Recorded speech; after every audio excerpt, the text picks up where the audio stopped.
Olá, paz do Senhor. Mais uma gravação aqui da lição dessa semana da célula, que teve como tema idolatria oculta. A palavra de Deus nos fala em muitos livros, versículos, capítulos, em Salmos, sobre a idolatria. Em Salmo 115, descreve exatamente a idolatria de imagem. O Senhor abomina, traz abominação ao Senhor. Porque a palavra de Deus nos diz que nós temos que ter a Deus sobre todas as coisas como o único e exclusivo Senhor. Então a idolatria vem de encontro com tomar lugar dessa adoração pelo Senhor, de ter o Senhor sobre todas as coisas. E o Senhor abomina isso. Nós vemos em várias lições, em várias partes da Bíblia sobre isso, o povo de Deus sofrendo, penando ali, sendo escravizados, sendo apreendidos como um pai que ama e dá umas varadas de amor. Deus permitia que eles eram aprisionados, eram escravizados ali por um tempo, para ver se enxergassem Deus como Senhor das suas vidas, e eles muitas vezes sofreram por conta disso, e nós também. Então ali em Salmo 115 ele descreve que a gente não deve adorar as imagens de escultura, que tem olhos, mas não veem, tem ouvidos, mas não ouvem, boca, mas não falam, pés, mas não andam. Então a imagem de escultura feita pelas mãos dos homens é a idolatria, né? Deus abomina isso. Mas nós vamos falar aqui hoje sobre a idolatria oculta, o que está ocultado dentro de nós, que também é idolatria. Nosso texto base está em Êxodo 20, no versículo 3, diz assim: não terás outros deuses diante de mim. Lá no comecinho da Bíblia ele já está falando, não terá outros deuses diante de mim. Também 1 João 5, 21, lá no finalzinho da Bíblia, 1 João 5, 21, 5, 21 diz: filhinhos, guardai-vos dos ídolos. Filhinhos, guardai-vos dos ídolos. Em sua opinião, o que mais tem nos afastado de Deus? Não é a idolatria e os ídolos? Que se você não adora imagem, você adora ficar perdendo o seu tempo no celular. Você adora ir para a academia cuidar do seu corpo. Você adora comer. Você adora sentar na mesa dos carnecedores. Você troca a presença de Deus e um momento que a gente poderia ter com Deus por coisas que são preciosas para nós. Claro, não está dizendo aqui de você não viver. Está dizendo como idolatria. É algo que você troca, põe na frente de Deus. Não terás outros deuses diante de mim. Este foi o primeiro dos 10 mandamentos, que é o amar a Deus sobre todas as coisas, sobre todas as coisas. Este foi o primeiro dos 10 mandamentos que Deus deu para Israel depois da libertação do Egito. Os egípcios adoravam vários deuses e os judeus cresceram neste mesmo ambiente de idolatria. O propósito deste mandamento é que os judeus deveriam cultuar somente a Deus, Criador dos céus, da terra e de tudo que nela há, né? Deus também teria que ser prioridade na vida deles. Amar a Deus sobre todas as coisas. Para nós, igreja, não é diferente. Deus também nos deixou este mandamento. Em 1 João 5, 21. Filhinhos, guardai-vos dos ídolos. Amém. Ídolo é uma imagem ou algo que representa uma divindade. Podemos dizer que ídolo é também tudo aquilo que colocamos na frente de Deus ou que ocupa o lugar de Deus em nossas vidas. Nesta noite, manhã ou tarde, depende da hora que você está vendo o vídeo, vamos falar sobre alguns deuses que o cristão tem colocado na frente de Jesus. Primeiro, o Deus dos prazeres. 1 João 2, 15 e 17. 1 João 2, 15 ao 17. Não ameis o mundo, nem as coisas que há no mundo. Se alguém amar o mundo, o amor do Pai não está nele. Porque tudo que há no mundo, a concupiscência da carne, a concupiscência dos olhos e a soberba da vida, não procede do Pai, mas procede do mundo. Ora, o mundo passa, bem como a sua concupiscência. Aquele, porém, que faz a vontade de Deus, permanece eternamente. Tanto os prazeres lícitos quanto os ilícitos têm nos afastado de Deus. São festas, diversões, entretenimentos e tantas outras coisas que temos colocado como concorrentes de Deus. Muitas pessoas têm trocado um culto a Deus por estes prazeres. Quantas vezes, né? Não trocamos Deus. Se você tem compromisso com a igreja, com Deus, o Senhor Jesus e a igreja, que somos nós, a gente tem que ter prioridade no dia de culto, que é a adoração ao Senhor. Então, se eu tenho um culto domingo, 6:30 da tarde.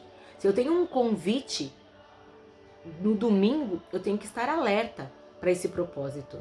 6:30 da tarde, eu tenho que estar sentada já dentro da igreja, prestando atenção, focada naquilo que o Senhor nos pede, que é adorarmos a Ele. E é onde nós receberemos a bênção, a paz. Lembra da outra? Que a paz é uma questão de escolha. Semana passada, a gente teve a lição. A paz é uma questão de escolha.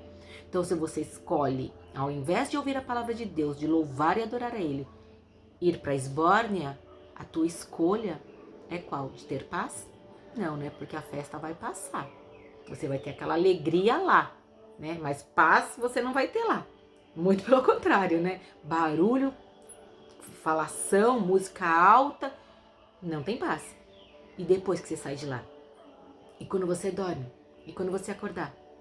Então a paz é uma questão de escolha. E tudo que a gente tem que prestar atenção é em ter a Deus sobre todas as coisas na nossa vida.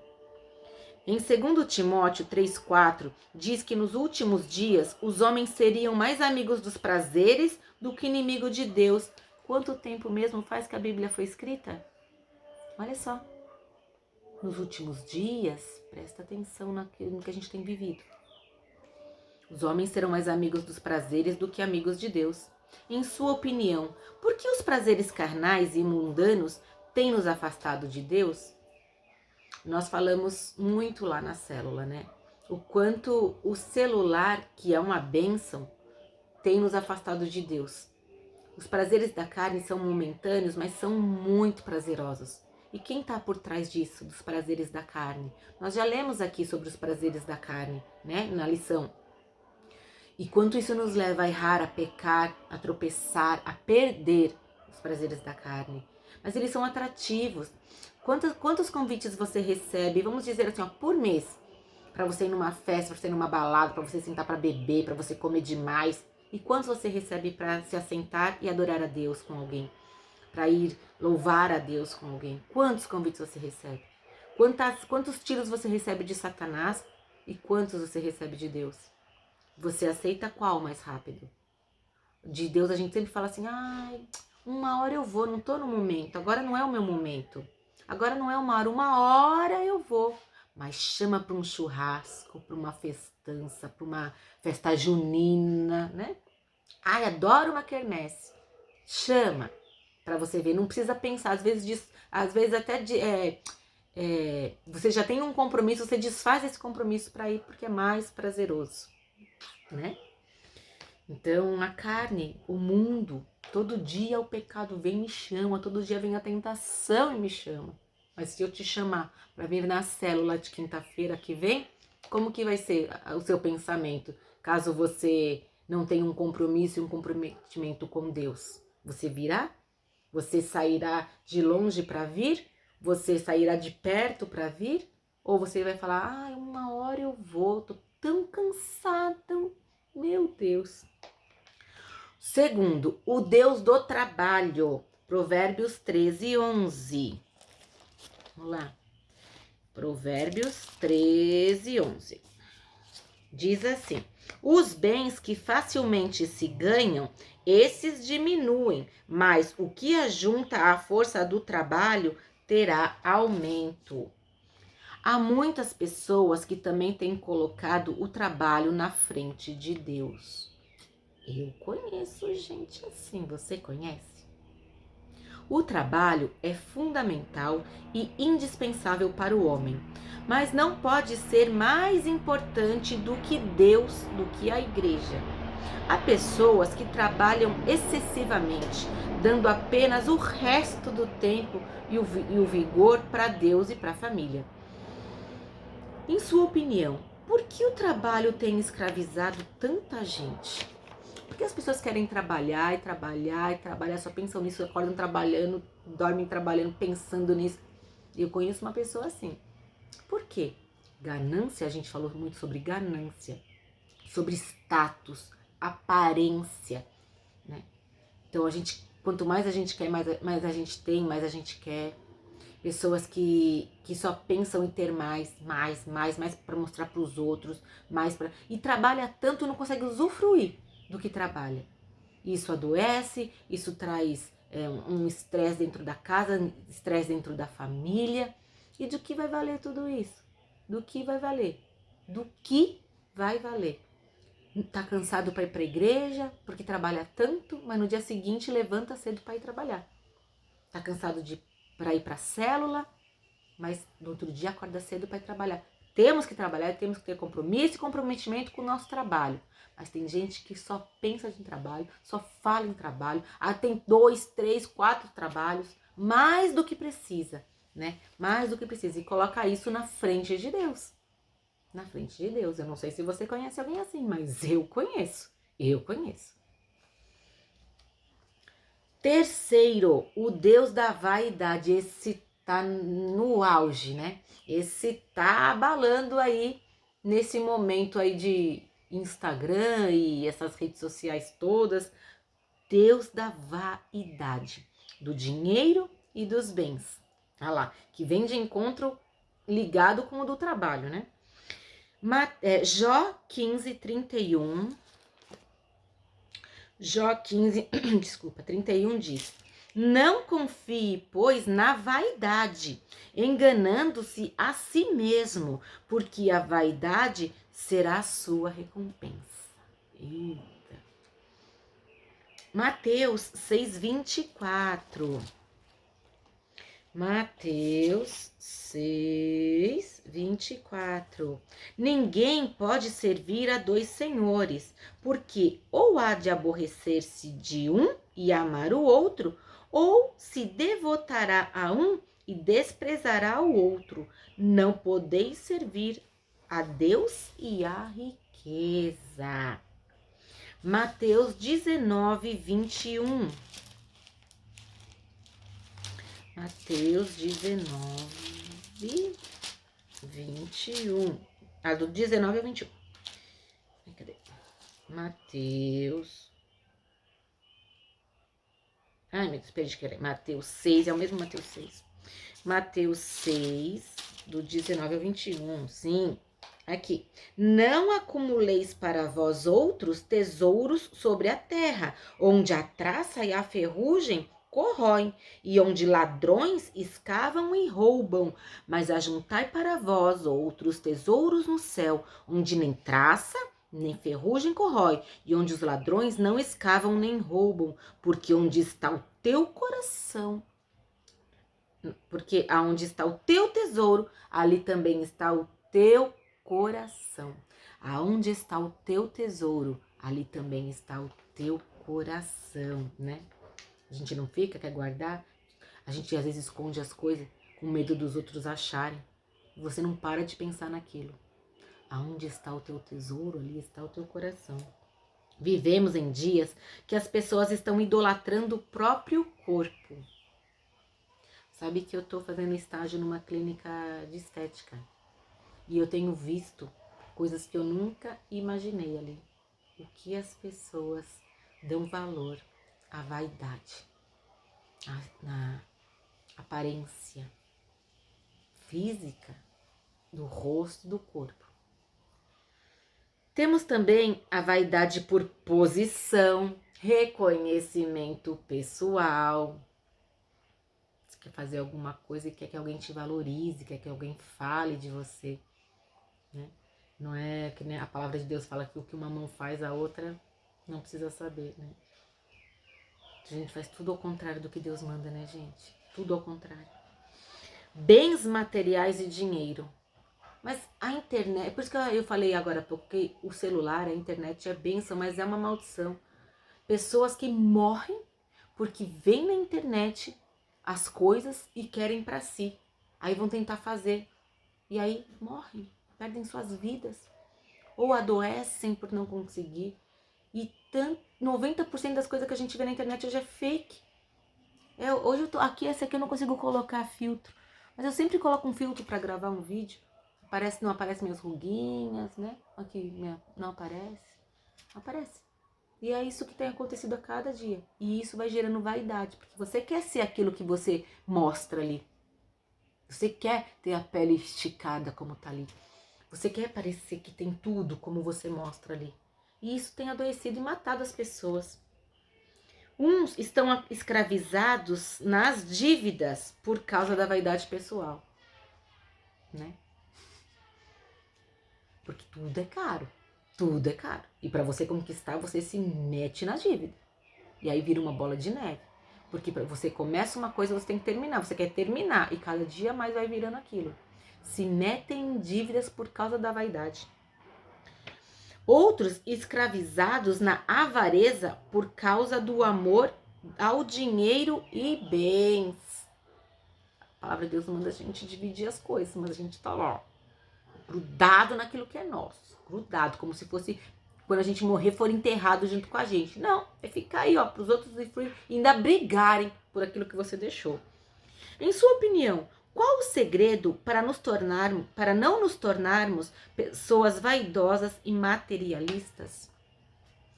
A palavra de Deus nos mostra. Então, se a gente crê e segue a palavra de Deus, a gente vai ser livre disso daqui. A gente vai ser liberto dessa vaidade. Porque Deus te vê lindo. E eu te vejo linda. Deus te ama. Deus quer você saudável, feliz, em paz. E tudo isso a gente consegue através do nosso relacionamento com Deus. A gente não precisa de nada disso. A gente não precisa dessa vaidade. A gente não precisa desse tanto de dinheiro. A gente não precisa. Claro que é legal ter dinheiro para ir viajar, para ir curtir. Mas há tempo determinado para todas as coisas debaixo dos céus. Adianta trabalhar tanto, adianta juntar tanto, adianta se matar tanto, adianta fazer tantas coisas exageradamente para sua vaidade, para ter um corpaço, para ter... É gostoso, precisa cuidar da saúde? É, mas sem ficar tornando isso como um Deus na sua vida, sem fazer com que você fique escravizado a esse respeito. Porque a gente se torna escravo, né? Nós nos tornamos escravos de situações como essas. Tem pessoas que, até vai falar aqui, que idolatram as outras pessoas. Idolatram pastores, idolatram artistas, idolatram internet, aí seguidores. Você vê os seguidores idolatrando as pessoas. Idolatrando. Isso te aprisiona, te escraviza. E ainda vai contra o primeiro mandamento. Se você já começa a errar lá no primeiro mandamento, como é que vai cumprir os outros 9? Como? Se já erra no primeiro, já tá errado. E é o melhor, e é o maior de todos. Porque se você segue o primeiro, os outros vai ser diante do relacionamento com Deus. Ele vai ser o que vai te instruir, que vai te capacitar, que vai determinar o seu futuro, a sua vida, né? Tendo Deus sobre todas as coisas. Ele é o teu pai. Quem te fez, quem te gerou, quem te formou e quem cuida de você. Quarto e último, o Deus da família. Mateus 10, 37. Diz assim: quem ama seu pai ou sua mãe mais do que a mim, não é digno de mim. Quem ama seu filho ou sua filha mais do que a mim, não é digno de mim. Tem que amar a família. mais do que você ama a si mesmo, eu acho, né? Amar ao próximo como a si mesmo. Mas a família, aquilo que está perto de você, a gente consegue amar mais do que nós mesmos, muitas vezes. Mas não pode ser mais do que a Deus. Deus tem que estar acima de todas as coisas.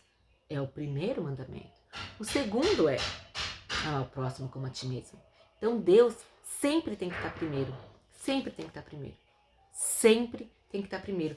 Lembre-se que Ele é o dono da sua vida. Ele dá e permite o ar que você respira. Então, Ele tem que estar acima de todas as coisas. É interessante, Deus nos abençoa com um cônjuge, geramos filhos, constituímos uma família e depois deixamos Deus em segundo plano.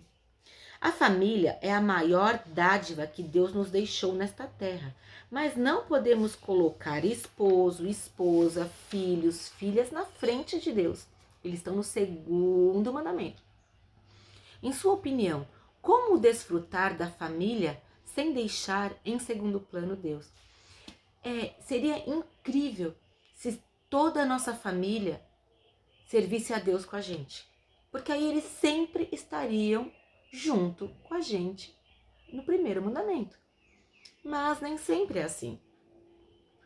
Então, a gente sendo espelho dentro da nossa casa, é mais fácil da gente cumprir essa frase, que é ter a Deus e depois a família, sem que a gente despreze a família. Porque Deus nos deu a família, nós temos que cuidar dela, temos que amar, respeitar, mas temos que deixar claro que Deus está em primeiro lugar.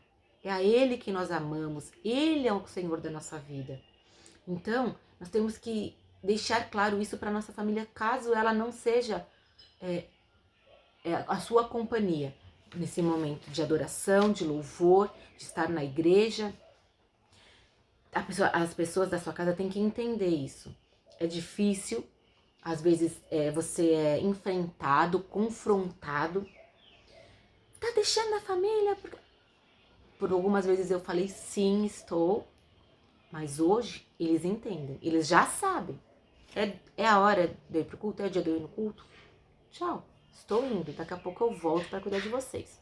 Faça bem feito o momento de estar com a família e faça bem feito o momento de estar com Deus. Porque a palavra de Deus diz que tudo que nós temos que fazer como se fosse para Deus. Então não podemos desprezar a família, mas temos que deixar claro que Deus está em primeiro lugar na nossa vida. São amores diferentes, né? Completamente diferentes. São compromissos diferentes. São um jeito de tratar diferente. Então, se a gente cumprir o primeiro mandamento, lembra, Deus vai nos ajudar em todos os outros. Conclusão. Há outros deuses como a tecnologia, o esporte, dentre outros que têm afastado as pessoas de Deus. Em Isaías 42:8 diz que o Senhor não divide sua glória com ninguém. Isaías 42:8 diz que o Senhor não divide sua glória com ninguém. Então, vamos colocar Jesus onde ele merece estar, no centro das nossas vidas. Em primeiro lugar. E as demais coisas nos serão acrescentadas. Lembra disso no trabalho. Trabalhar demais, ser escravo do trabalho, ter um escravo como Deus. Se você servir a Deus, buscar o reino de Deus, a sua justiça em primeiro lugar, as demais coisas não serão acrescentadas. Temos que ter Deus como único e exclusivo Senhor. Então cutuca aí a sua idolatria oculta. Cutuca aí, traz a sua lembrança, a tua memória, o que você tem idolatrado, que tem sido escondido, porque às vezes a gente nem percebe. O que você tem tido como idolatria oculta na sua vida? Entrega para o Senhor, peça perdão a Ele e tenta mudar essa situação. Tenta mudar essa situação. Eu vou orar por você. Senhor, meu Deus e meu Pai, glórias eu te dou por este momento, por esta lição, por este ensinamento. Peço que o Senhor venha revelar a nós o que temos de idolatria oculta nas nossas vidas, para que nós possamos te pedir perdão e entregar todo este processo nas tuas mãos e que o Senhor nos traga transformação, que possamos Senhor, cumprir o teu primeiro mandamento, que é ter o Senhor como único Senhor exclusivo da nossa vida. Que possamos ter o Senhor acima de todas as coisas, te amar, te servir, te buscar. Seja o nosso maior e melhor compromisso e que possamos ter comprometimento com a tua palavra, Pai. Peço que o Senhor guarde essa pessoa que está assistindo este vídeo, que o Senhor seja com ela, abençoando, guardando, livrando ela, a sua casa e a sua família. Que o Senhor seja o nosso Senhor, o nosso Salvador e que em tudo, Senhor, estejamos firmados em Ti. Eu abençoo esta vida em o nome de Jesus. Amém.